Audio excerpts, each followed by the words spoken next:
माननीय वरिष्ठ पोलीस निरीक्षक आझाद मैदान यांना रितसर तक्रारी दिलेल्या आहेत आज।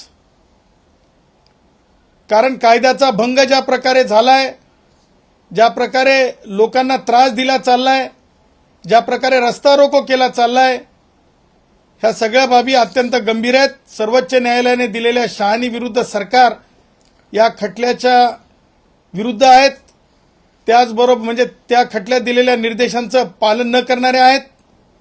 त्याचबरोबर नव्याने जे कायदा अस्तित्वात रूल्स अस्तित्वात आले की कशा प्रकारचं आंदोलन असावं, किती लोक असावेत, त्यांची संख्या किती असावी, त्या सगळ्या कंडिशन जे मनोज जरंगे यांच्या आंदोलनात देण्यात आल्या होत्या त्यांचा भंग करून हे आंदोलन चालू आहे।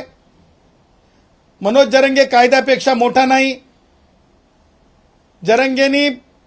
जरंगेच्या गाड्या ज्या प्रकारे जरंगेचे लोक कायद्याची पायमल्ली करून मध्ये येत होते, पोलिसांसोबतच्या हुज्जती आज माध्यमांसमोर आपण पाहिल्या।